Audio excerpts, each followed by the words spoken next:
2단계 같은 경우에는 쟁점이라는 것을 우리가 한번 정해봤는데 찾아보았는데 이 쟁점과 관련된 이해 관계자들이 누가 있을까? 또 그 사람들마다 이 쟁점이라는 것을 바라보는 시각은 어떻게 다를까라는 부분에 대해서 한번 살펴보는 단계를 의미합니다. 그래서 여기 보시면 저희 여기 이렇게 나와 있는 그림이 있었는데요. 여기서 사실 조금 자세히 설명드리지는 않았지만 또 중요한 부분이 한 가지가 있습니다. 바로 요 안에 있는 내용입니다. 아까 이현주 교수님께서 맨 첫 번째 그 SSI란 무엇인가를 하실 때 한번 설명을 드렸던 부분인데요. 한번 같이 보도록 하겠습니다.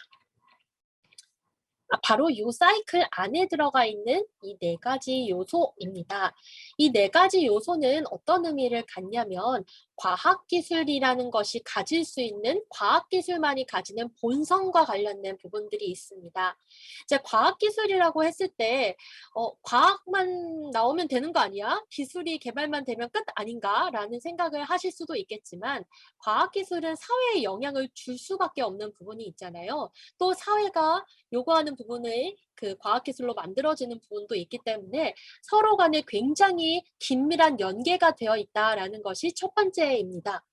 두 번째 같은 경우에는 이것과 관련해서 이익을 갖는 사람이 있고 피해를 받는 사람들이 있는데 이것들이 너무너무 복잡하게 얽혀 있기 때문에 원자력 에너지가 좋아 나빠라고 단순히 이분법적으로 얘기할 수 없고 원자력과 관련해서도 뭐 한국수력 원자력 발전소와 관련된 사람들도 있을 수 있고 그 안에 개발자가 있을 수도 있고 원전 근처에 사는 사람이 될 수도 있고 굉장히 여러 가지 다양한 이해 관계자들이 얽혀 있다라는 것이 이 과학기술만이 가지고 있는 그 특성 중에 하나라고 생각을 해주시면 되겠습니다.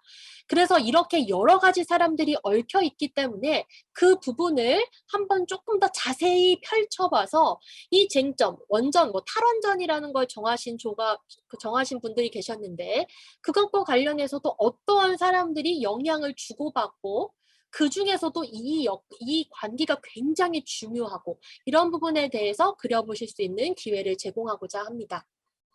세 번째 같은 경우에는 과학기술이 도덕적, 윤리적 측면을 가지고 있다라는 부분인데요. 아마 이 연수를 들으시는 분들은 다들 조금씩은 다 아시고 계실 것이라고 생각합니다. 과학이 정답만 얘기할 수는 없고 F는 MA만 배우는 것이 과학이 아니라 과학기술 자체가 가지고 있어서 우리가 한번 생각해 볼 수 있는 윤리적인 부분도 상당히 많다라는 부분인데요. 계속 원자력 발전 얘기 드렸으니까 뭐 피폭을 받는 그런 피해를 받는 사람들도 있을 수 있고 아니면 에너지 그 발전을 하면서 그 주변에 피해받는 분들이나 아니면 뭐 산을 깎고 아니면 뭐 방출이 됐을 때 해수로 방류가 되었을 때 이런 문제들도 있을 거고 여러 가지 문제들이 있는 것을 한번 생각해 보실 수 있을 것 같고요. 아까 이현주 교수님께서 불확실함에 대한 한번 얘기를 하셨었는데 과학기술이 정확하게 딱 정답이 있는 것이 아니라 우리가 예측할 수 없는 부분도 상당히 많지 않습니까? 그 GMO 같은 경우도 사실 밝혀진 게 명확하게 밝혀진 것이 없고 그만큼 굉장히 확실하지 못한 것들이 많은데 이 부분에 대해서도 한번 생각해 보실 수 있도록 이 네 가지를 첫 번째 파란색 사이클에 한번 넣어봤고요. 그 중에서도 쟁점 탐색 단계가 그 부분이 상당히 많이 들어가 있는 부분이라고 생각하시면 되겠습니다. 그래서 한번 먼저 생각을 한번 해보셔도 좋을 것 같아요. 예를 들어서 쟁점을 막 탐색하기 전에 그럼 정말 나는 탈원전과 관련해서 이게 정말 탈원전 하는 게 좋아? 라고 생각하실 수 있을 것 같아요. 아니 이렇게 더운 날 엄청 덥잖아요. 요새 에어컨을 켜지 않으면 살아남을 수 없는 날씨인데 태양열로 다 바꾼다고 하는데 이게 정말 맞는 얘기일까? 아 정말 이 원자력 없어도 되는 건가? 라는 부분 이런 것들에 대해서 한번 생각해 보실 수 있을 것 같습니다. 그래서 먼저 한번 이것과 관련해서 선생님 본인 한 분 한 분의 생각을 한번 생각해 보시고 나중에 여러 가지를 탐색해 보시고 나서 또 다른 조언 선생님들과 얘기해 보시고 나서 이 의견이 한번 바뀌었는지 생각해 보시라는 의도로 한번 요거 화살표를 표시해 볼 수 있는 이런 크북의 첫 번째를 한번 만들어 보았습니다. 그래서 구글 슬라이드 첫 번째 슬라이드가 이렇게 될 거고요. 두 번째 같은 경우에는 아까 얘기 드렸던 이해관계자라는 부분입니다. 그래서 학생들이 이해관계자 이해 못하는 친구들이 상당히 많았어요. 그래서 이익과 피해 두 개를 이제 말해서 이해라고 하는데 과학기술과 관련된 사회 쟁점은 엄청나게 많은 사람과 관련되어 있다라는 부분을 학생들이 이해했으면 좋겠다라는 부분입니다. 근데 이게 이해관계자라고 하니까 학생들이 사람들만 쓰는 경우가 상당히 많았어요. 근데 과학기술로 인해서 환경에 영향받는 것도 많고 아까 가축사육과 관련된 주제를 정해주신 선생님들이 계셨는데 닭도 될 수 있고 소도 될 수 있어요. 그러니까 가축도 이해관계자가 될 수 있다라는 부분을 선생님들이 꼭 아시고 학생들도 그렇게 지도해 주시면 좋을 것 같습니다. 또 토양도 될 수 있고 대기도 될 수 있는 이런 여러 가지 부분들을 학생들이 한번 생각해 주면 좋겠다라는 부분이고요. 아마 비대면으로 바뀌셔서 고생 엄청 많이 하셨을 것 같은데 이거 한번 그냥 같이 이제 편하게 한번 생각을 해보도록 하겠습니다. 예를 들어서 동원고에 계신 지금 제 앞에 제일 먼저 계신 분이 광민진 선생님 계신데요. 그 동원고 수업이 모두 비대면으로 바뀌었을 때 아마 영향을 받는 사람들이 엄청나게 많았을 거라고 생각을 합니다. 뭐 광민진 선생님도 계셨을 거고요. 또 누가 있을까요? 교장 선생님, 뭐 이런 선생님도 있고요. 제가 그냥 몇 가지 좀 생각을 해봤습니다. 아마 비대면으로 바뀌었을 때 엄청나게 타격을 받는 분들은 선생님, 뭐 학생, 학부모, 학부모들 되게 싫어하시잖아요. 그쵸? 뭐 이런 부분도 있고. 근데 그런 정말 직접적인 영향을 받는 학생들 뿐만이 아니라 급식 업체도 아마 되게 영향을 많이 받을 거라고 생각을 합니다. 제가 이현주 교수님 아드님이 다니는 학교 얘기를 들었는데 무슨 얘기였냐면요. 급식 업체에 이미 다 주문을 넣어놔가지고 야채가 너무 많이 남아서 이 야채를 어떻게 할 수가 없었다. 막 그래서 막 뭐 나눠주고 막 이랬다 이런 얘기를 들었습니다. 그래서 급식 업체가 정말 딱 중학교, 고등학교와 완전하게 딱 밀접한 건 아니지만 연결될 수 있는 이해관계자가 있을 거라고 생각을 하고요. 그 앞에 분식집 사장님도 엄청 영향을 받지 않았을까라는 생각을 합니다. 이런 것과 같이 어떤 중학교와 관련된 이해관계자도 여기다가 적은 6개 말고도 엄청나게 많을 것이라고 생각을 합니다. 그래서 이 관계를 한번 생각해 보다 보면 우리가 이 부분은 한번 건드려 볼 수 있겠다. 가축사육과 관련해서도 이 부분 그 농장 주인과 뭐 이 부분을 한번 생각해 볼 수 있지 않을까? 라는 생각을 하실 수 있을 거라고 생각을 한번 해보았습니다. 이런 이해관계자를 왜 알아야 되냐? 그냥 자료 검색 조금만 하면 되는 거 아닌가라는 생각을 하실 수도 있는데요. 이해관계자를 조금 적어나가다 보면 각각의 이해관계자가 어떠한 상황에 놓이게 있는지를 좀 더 잘 탐색할 수 있다는 장점이 있다라는 생각을 하게 되었습니다. 탈원전이라는 정책을 내놓은데도 각자 정말 다 의견이 엄청나게 많이 다를 것이라는 것을 이 이해관계자를 따로따로 생각해 보면 더 많은 사람이 얽혀 있고 더 많은 다양한 입장이 가능하다라는 것을 알 수 있을 것 같습니다. 그래서 이 사람들을 조금 더 충분히 이해해서 우리가 4단계, 5단계에서 조금 해결할 수 있는 부분을 찾으실 수도 있을 거라고 생각을 합니다. 그래서 저희가 오늘 조금 이따가 한 10분 뒤부터 해볼 부분이 이해관계자 지도를 한번 그려보는 것인데요. 이해관계자 지도라는 것은 오른쪽과 같이 동그라미가 이해관계자입니다. 그래서 여기는 미아 방지와 관련된 이해관계자 지도를 그린 걸 한번 가지고 왔는데요. 부모님도 있고 실종아동 전문 기관도 있고 육아 커뮤니티도 있을 수 있고 미아 방지 제품을 제작하는 사람도 있을 수 있고 아동이 있을 수 있고 여러 가지가 있을 수 있습니다. 근데 이 미아 발생 예방과 관련해서도 서로 엄청나게 영향을 주고받아요. 부모는 아동한테 뭘 하고 아동 기관은 또 어떻게 돼야 되고 어떤 부분들을 한번 생각해 볼 수 있는지가 이해관계자 지도를 그리면 잘 나타날 수 있다라고 생각을 합니다. 그래서 누가 있는지, 그 다음에 서로 어떤 관계에 있는지, 글로만 말하거나 자료만 탐색했을 때는 알아채지 못했던 정말 중요한 이 패스들을 한번 살펴볼 수 있다는 장점이 있습니다. 그래서 기존에 이넥트 프로젝트를 했던 학생들의 예시를 좀 많이 보여드리려고 합니다. 이걸 보시면 조금 선생님들 주제에 맞춰서 그려보실 수 있을 거라고 생각을 하는데요. 요거는 해양 쓰레기 오염과 관련해서 그린 지도입니다. 그래서 해양이 엄청나게 크게 가운데 있죠. 이 친구들은 해양이 엄청 중요했던 부분입니다.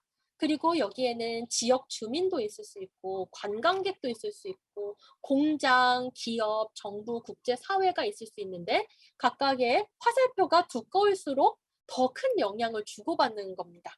그래서 이런 부분이 나타나 있는 부분도 있고요.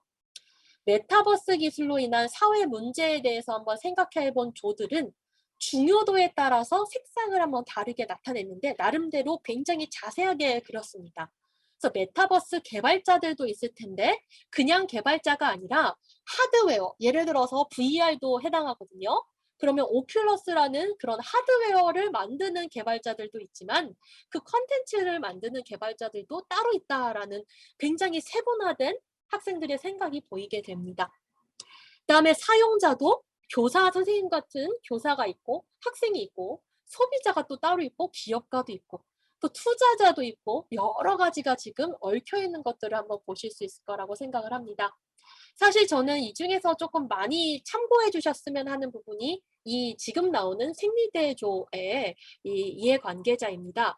이 친구들은 여기 여자 선생님들도 많이 계신데요. 일회용 생리대 이용해 보신 분들은 아시겠지만 이 날개가 사실 끈적끈적하지 않습니까? 이렇게 딱 텐트에 딱 붙어 너무 자세히 설명하는 것 같은데 이게 붙잖아요.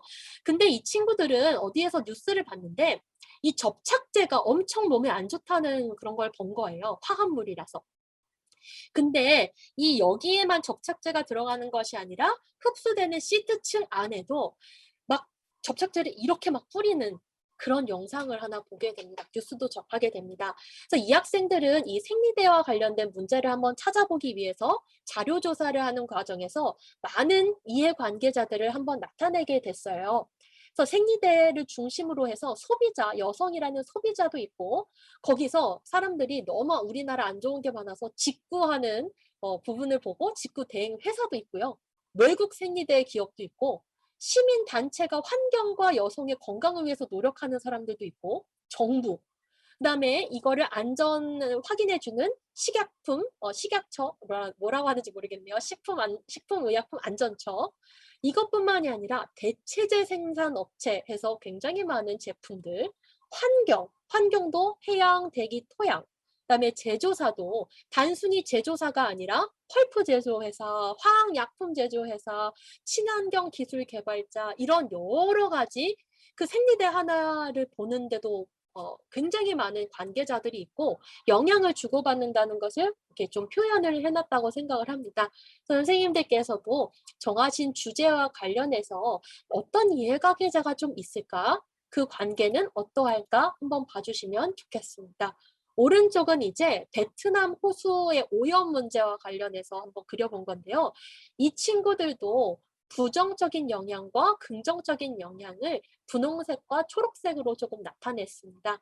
그래서 이런 여러 가지들을 생각해 보면서 이 과학기술이 정말 복잡하고 확실한 것은 하나도 없고 다양한 이해관계자가 얽혀 있다라는 아까 요소들이 잘 들어간다고 생각을 합니다. 그래서 선생님들께서 이 2단계에서 해주실 것을 한번 정리를 스텝별로 한번 해보았습니다. 첫 번째는 이해관계자가 누구가 있는지 한번 알아봐 주세요. 그래서 뭐 기후변화든 아니면 가축 그런 부분이든 또 아까 탈원전과 관련된 부분에서도 아마 다양한 이해관계자가 있을 겁니다. 그 다음은 그 적어 놓으신 이해관계자를 연결해 주세요. 그래서 연결하는 것은 선으로 연결해 주시면 되는데요. 배치에 따라서 또 달라질 수 있는 부분이 있습니다. 그래서 조금 이렇게 좀 관련 있는 것끼리 그 비슷한 위치에 두시고 연결해 주시면 아마 수월하실 것이라고 생각을 합니다. 그 다음이 이제 정말 지도처럼 그려보는 겁니다. 그래서 정말 중요한 부분은 뭐가 더 중요하지? 선 두께를 바꾸실 수도 있고 색깔을 바꾸실 수도 있을 거라고 생각을 합니다. 방향도 생각해 봐 주실 수 있고요. 아마 지금 시간에는 모두 다 완성하지는 못하실 수 있지만 이런 것들을 한번 고려해서 해주시면 감사하겠습니다. 이제 마지막으로는 이 부분을 한번 같이 생각을 꼭 해봐 주셨으면 좋겠어요. 저희가 2단계에서 마무리되는 것이 아니라 3, 4, 5가 쭉쭉쭉 있습니다. 그리고 4단계는 특히 해결을 해야 해요. 근데 학생들이 할 수 있는 해결이어야 되잖아요. 그냥 생리대 바꾸고 싶다고 해서 생리대 친환경 생리대 만들기 이렇게 하면 정말 할 수가 없잖아요. 저희 중고등학생들은. 그래서 이해관계자 지도를 보면서 요 패스, 여기 연결된 건 우리가 조금 바꿔볼 수 있겠다라는 부분이 무엇인지를 한번 생각해 봐 주시는 게 오늘 2단계를 하시면서 한번 생각해 주실 부분입니다. 그래서 이렇게 네 가지를 다 하셔서 이해관계 지도를 그려주시면 되고요. 이따가 소외시를 활동을 다 하신 후에 마무리될 때 아주 간략하게 선생님 조에서 정한 주제와 그려주신 이해관계자 지도 아주 간략하게만 살짝 보여주시고 한번 공유하는 걸로 마무리를 한번 해보려고 합니다. 그래서 여기까지가 이해관계자를 무엇을 한번 생각해보고 연결을 어떻게 시키고 그래서 무슨 문제를 해결할 수 있을지 탐색해보는 단계에 대해서 설명을 드렸습니다. 여기도 예시가 하나 더 나와 있으니까요. 한번 봐주시면 되겠습니다. 그래서 여기도 동일하게 워크북은 다 하늘색 표시가 되어 있고요. 여기에는 미세 플라스틱으로 그린 이런 이해관계자 지도가 나와 있습니다. 그래서 선생님들 구글 슬라이드를 보면서 한번 다시 설명을 드릴 건데요. 지금 7조 선생님들 같으신 경우에는 여기 1-4까지 완료를 해주셨네요. 그 아래로 내려가시게 되면 스텝 2가 있고요. 여기 동일하게 2-1, 2-2, 2-3, 2-4가 있습니다. 하지만 아마 시간이 조금 없으시다면 2-2에 조금 초점을 두어서 해주시면 감사하겠습니다. 여기 모든 선생님들께 동일하게 제가 간단하게 하나 만들어 둔 것이 있습니다. 여기에다가 선생님들 그 쟁점을 적어주시면 돼요. 그래서 이렇게 커서를 갖다 대시고 엔터를 누르시면 변경하실 수 있고요. 선생님들 주제가 뭐였는지 제가 잠깐 보고 오겠습니다. 에너지인데 어떤 에너지인지 조금 더 적어주시면 좋을 것 같긴 합니다. 예를 들어서 에너지라고 한다면 이것과 관련된 이해관계자를 여기다가 막 적어주시면 되겠습니다. 누가 있을까요? 발전소라고 만약에 적어보겠습니다. 그러면 요거를 여기다가 적어주시고 아마 더 많은 칸들이 필요하실 텐데 요거 하나 클릭하신 다음에 오른쪽으로 가시면 복사가 있고요. 그 다음에 놓고 붙여넣기를 하면 동일한 게 생깁니다. 또는 컨트롤 C, 컨트롤 V라는 단축키도 구글 드라이브에서 다 잘 먹습니다. 그래서 이렇게 열심히 복사를 하신 다음에 나중에 선을 한번 이렇게 쭉쭉쭉 이어보시면 되겠습니다. 선은 어떻게 하시냐면요. 여기 보시면 이렇게 선 모양이 있습니다. 그래서 선 모양을 클릭하시고 이렇게 이렇게 십자가 모양이 돼요. 그러면은 하나에서 다른 하나로 보라색으로 연결하면 선이 이어지게 됩니다. 만약에 나는 이렇게 제가 해놓은 이런 박스가 싫다. 나는 동그라미를 하고 싶다. 라고 하시면 선 옆에 도형이라는 게 있어서요. 여기서 뭐 화살표를 그리실 수도 있고 도형을 그리실 수도 있고 이런 식으로 그리실 수 있습니다. 그래서 이렇게 넣어지는 형태로 해서 아까와 같이 이해관계자들이 어떻게 연결되는지 한번 그려봐 주시면 아마 선생님들이 정하신 쟁점에 대해서 잘 이해하실 수 있을 것이라고 생각을 합니다. 여기까지인데요. 혹시 조금 이해 안 되시는 부분이 있으실까요? 2-1의 찬성 반대를 꼭 정해야 되는 쟁점을 앞에서, 그러니까 찬반이 나뉘어져야 하는 쟁점을 선정을 해야 되는 것인지 네, 궁금해서. 네네. 그 부분이 항상 이제 약간 어려우실 수 있을 것이라고 생각을 합니다. 네, 선정하신 쟁점에 따라서 저 찬성과 반대라는 것이 정확하게 구분되지 않는 부분도 있을 것이라고 생각을 해요. 그래서 쟁점에 대해서 한번 생각해 보라는 의미로 사실 저 질문을 갖다가 놓은 거긴 하거든요. 왜냐하면 학생들이 정말 뛰어난 진소연 선생님 같은 학생이 만약에 있었다 하면 그래, 너 소연이 의견대로 따라가자. 이렇게 하는 친구들이 분명히 있을 텐데 저희의 의도는 너 한 명 한 명 본인이 한번 먼저 생각해봐라. 라는 데 의도가 있습니다. 그래서 꼭 찬성 반대로 생각하시지 않으셔도 진소연 선생님뿐만이 아니라 아마 같은 조에 누가 계신지 까먹었는데 이소리 선생님이 계세요. 그럼 이소리 선생님도 한번 그거에 대해서 충분히 생각해 본 다음에 한번 조에서 탐색해 보시면 좋겠다라는 의도입니다. 어째 조금 답변이 되셨는지 그러면은 모르겠네요. 네. 쟁점의 성격에 따라 찬반 입장을 표명할 수 있는 주제가 있을 수도 있고 그렇지 않은 경우에는 이 부분을 생략하고 탐구를 진행해도 된다는 말씀이시죠? 네, 네. 네, 맞습니다. 포인트 자체가 자신의 생각을 한번 먼저 생각해 보는 게 되게 중요한 것 같아요. 이슈에 대해서. 나는 어떻게 생각하지? 라는 부분을 먼저 한번 생각해 보자는 데 초점이 있기 때문에 생략한다라는 그런 표현보다는 스스로 한번 생각해 보자. 이 이슈에 대해서 나는 어떤 느낌을 갖고 있는지 이 정도의 그런 단계라고 생각하시면 되겠습니다.